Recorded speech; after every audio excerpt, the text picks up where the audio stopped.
Bueno, sin duda alguna la población está siendo víctima de un estira y encoge en la Asamblea Legislativa en donde no se logra todavía los votos necesarios para aprobar un préstamo de 80 millones de dólares para el área de salud. También pocos conocíamos que en esa negociación estaba también estaba este préstamo de 7 millones para la alcaldía municipal de San Salvador y aparentemente había un acuerdo, ¿no? De aprobar los 80 millones y luego aprobar estos 7 millones para la alcaldía municipal de San Salvador. El punto es que no hay plata todavía, no hay préstamos en la Asamblea Legislativa y digo, la población continúa viendo muy detenidamente eso, ¿no? Viendo realmente con lupa lo que está pasando en los órganos del Estado, por ejemplo, esto de la Corte Suprema de Justicia también para hacer un atarrayazo de esto, del bono que se está entregando, del bono que se va a entregar en la Corte de Cuentas del país. Y no sé, esto lleva, doctor Arias, al final un poco más también de desesperanza de la población salvadoreña que ve frustrado, por ejemplo, digamos, cuando va a un hospital, por ejemplo, ¿no? Y ve frustrado, digamos, la forma como se le trata o los medicamentos, si existen o no existen.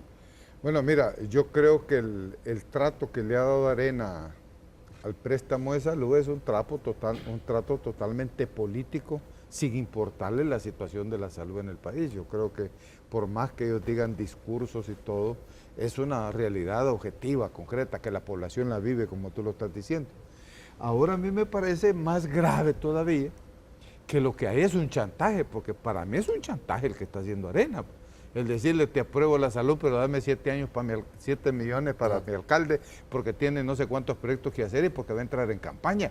Es burdo, es para mí ofensivo para la población y políticamente realmente me parece, no me extraña de los areneros, y sinceramente lo digo, y de Norman Quijano, yo los conozco muy bien en la Asamblea Legislativa, los he conocido, es una maniobra ofensiva, sinceramente. Ahora, pero tienen derecho también a que se las apruebe fondos desde la Asamblea Legislativa, condicionar, ¿no? Pero que tú condiciones un problema tan complicado como es el de la salud, porque el tipo quiere 7 millones. Yo no entiendo, yo estuve leyendo el reporte que sale en el periódico del programa del presidente Funes, donde explica y le dice, no, si ya llegamos a un acuerdo, solo que aprueben ahí y entonces automáticamente ya el ministro de Hacienda, yo le acabo de dar la orden de que le entreguen los 7 millones de dólares, solo tiene que firmar un trato y entonces le va a entregar los 7 millones. Es un tráfico de influencias a través de castigar a la población con salud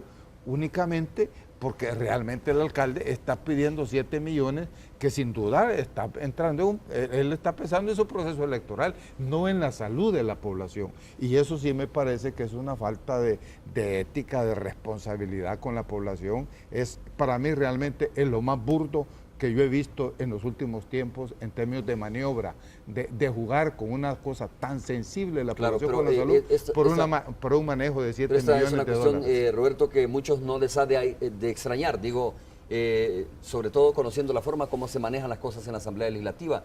Algunos incluso lo han de ver hasta normal, ¿no? Bueno, si quieren, por ejemplo, que se aprueben los 80 millones, pues también yo necesito 7 millones de dólares para impulsar obras en las comunidades, dice el doctor Norman Quijano, ¿no? A ver, creo que el enfoque de ver este tema como un enfoque de buenos y malos es muy simple, no ayuda. El problema es mucho más complicado. Si lo vemos enfoque de buenos y malos, bueno es el gobierno que quiere que se apruebe el préstamo para salud porque el sistema de salud está teniendo dificultades por falta de recursos. Y malo es Arena que no aprueba el préstamo. La cosa es muchísimo más complicada de eso. Para mí, todos son malos porque tienen meses, ya 2 por ejemplo, de no aprobar la elección del fiscal, de no tomar decisión en una cosa que es fundamental. Incluso extrañas voces empiezan a oír que hablan de pasémoslo al otro año. Es que es muy común en esta época ya decir, no, veámoslo eso el otro año. Entonces, malos son todos porque no logran resolver los problemas del país. Vamos a hacer un enfoque más a fondo. ¿Por qué digo yo que es malo el hecho de solo pedir la aprobación del préstamo de los 80 millones? Cuando uno ve el presupuesto de salud y cuando ve los estándares internacionales de porcentajes del PIB invertidos en salud, en El Salvador no se invierte ni siquiera el 3% del PIB en salud. Los estándares internacionales plantean el 7, el 8% del PIB, igual que en educación, invertidos en salud. para verdaderamente hacer una salud pública que resuelva los problemas del país. Es cierto que si se aprueba el préstamo, porque lo del presupuesto no alcanza, se va a aliviar de alguna manera, es un paliativo a la solución del problema de salud, no lo resuelve definitivamente. Es una realidad que es un problema político en el cual está un yo. ¿Y tú lo ves así como chantaje también de parte Yo diría que la palabra chantaje no sé si sea la más adecuada, es un problema político en el cual se está negociando y a cambio de algo se pide otra cosa. Que sea correcto o no la forma en que se maneja y además lo que se esconde, porque lo que se esconde atrás es que no se elige al fiscal y no se aprueban este préstamo y está pendiente lo de los 800 millones por la falta de firma en la fiscalía. Ese es el problema de fondo. Es decir, se encontró, por ejemplo, en los 800 millones que aparentemente estaba resuelto por la aprobación en la Asamblea, un mecanismo en la fiscalía que ante la ausencia del fiscal general y del adjunto, el actual que está a cargo no puede firmar y hay una comisión que a saber cuándo va a dar un dictamen para ver si él puede firmar la aprobación para que los 800 millones se den. Entonces, aquí todos son malos, no hay buenos y malos. Todos son malos. Benjamín, esta es una cuestión también que tiene repercusiones políticas electorales, ¿verdad? Y algunas mediciones de ese tipo están haciendo los partidos y dicen, mire, aquí el perdedor es este y el ganador es este. Y como dice Roberto, aunque no se quiera etiquetar, pero la gente sí etiqueta y dice, estos son malos y estos son los buenos. Bueno, con eso me da la razón, Roberto, en lo último que dije el programa pasado. Yo decía que una opción era anular el voto o no votar conscientemente. Me faltó decir, como me lo dijiste después, de que esa gente que opte por eso, ¿verdad?, se junte y se organice y como movimiento social, como organización popular, le demande al presidente que llegue deslegitimado, cualquiera que llegue, ¿verdad?, con pocos votos, para que se legitime cumpliéndole a la población realmente en el garantizar el respeto de sus derechos humanos y sobre todo en el tema del empleo, de la salud, de la educación, de la seguridad. Miren, esto me lleva a mí también a una reflexión. ¿Quiénes se oponían a las escuchas telefónicas antes de ser gobierno? ¿Verdad? El partido de izquierda, ¿verdad?, el FMLN, se oponía. Cuando estaban en el gobierno estaban pero pidiendo a gritos que aprobaran las escuchas telefónicas. Y las aprobaron. Y ahí había también negociación, dame, ¿qué me das, qué te doy?, etcétera. O sea, esto no es una práctica de actual, pero yo coincido que también con la salud no se puede estar jugando. Con la salud no se puede estar jugando. Y hay una cosa que le daría, no razón para hacer esto, pero le da argumentos a Arena. Por ejemplo, el hecho de decir, miren, pero redireccionaron, ¿verdad?, el gasto de los 80 millones para compra de medicinas, sino para compra de computadoras, ¿verdad? ¿Por qué lo hicieron? Es decir, ¿porque tenían razón o no tenían razón los de Arena o porque querían el dinero? Y Funes, cuando dice lo que dice el sábado, ¿verdad?, eso lo hace después de la plenaria del jueves, ¿verdad? O sea, entonces, ¿por qué Funes no le dio los 7 millones que son de otro préstamo de antes? ¿Por qué no se los dio en su momento a Quijano para que no tuvieran pretextos, como él dijo? Para que no tengan pretextos, entonces se los voy a dar. O sea que los tenía guardados, ¿verdad? No se los daba por capricho, porque no los tenía, porque no quería, a saber por qué. Pero les dan argumentos. Entonces yo creo que coincido con Roberto, ¿verdad? Aquí realmente estamos viviendo en un país que está manejado con las patas, ¿verdad?, por los políticos. Y sobre todo en la Asamblea Legislativa. Ok. Rápidamente, Benjamín, ¿qué piensas sobre este tema de los bonos?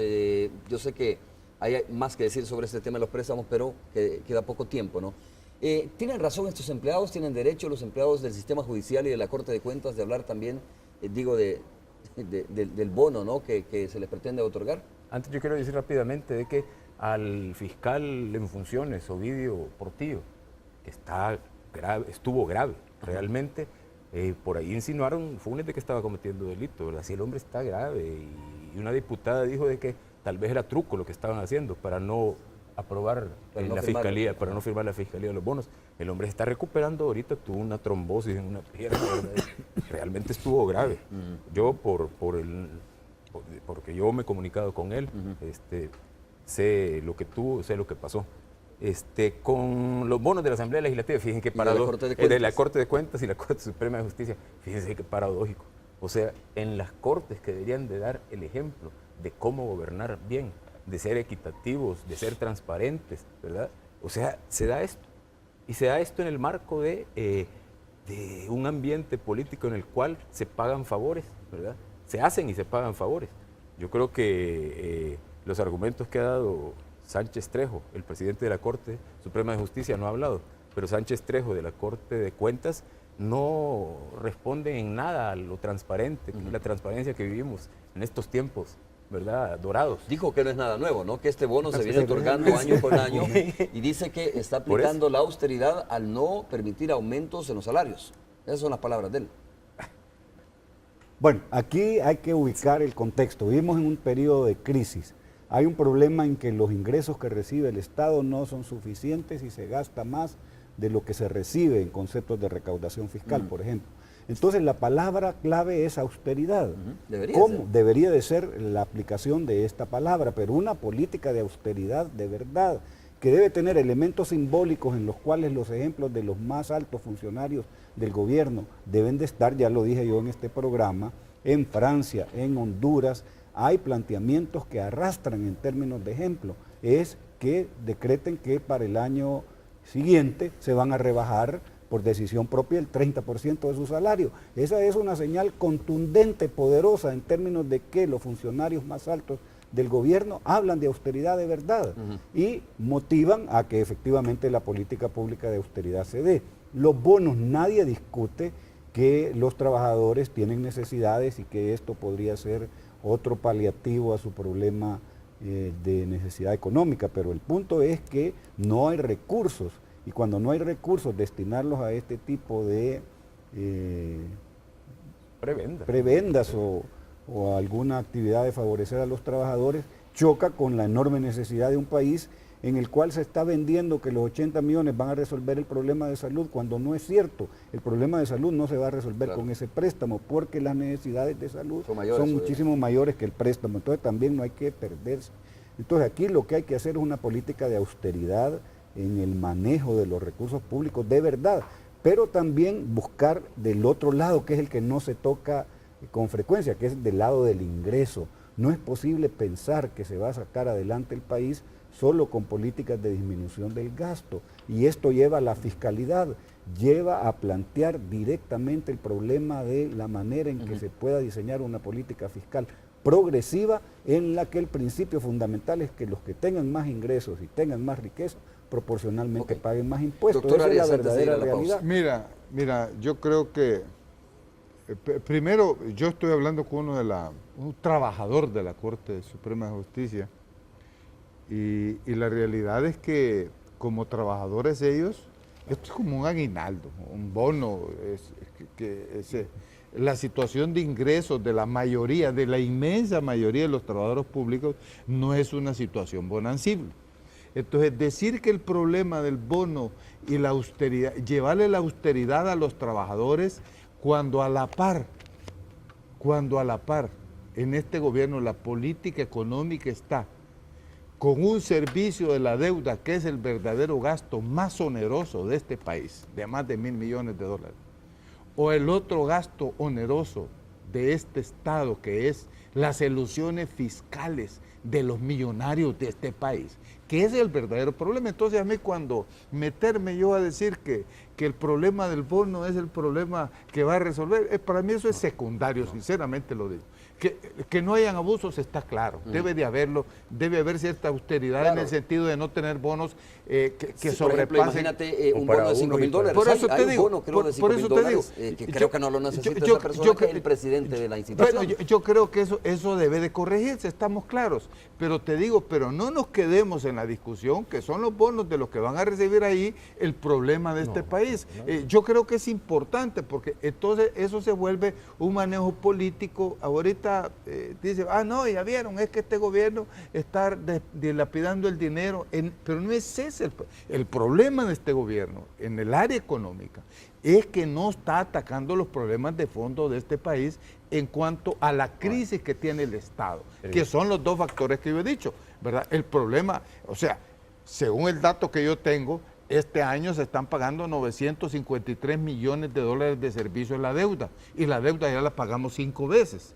Este año los grandes capitales van a quedarse con más de 1.000 millones de dólares por las leyes de elusión que no se están atacando. Esas son las cosas que debemos de discutir, porque si no nos quedamos como en lo que hablábamos de la delincuencia, ¿va?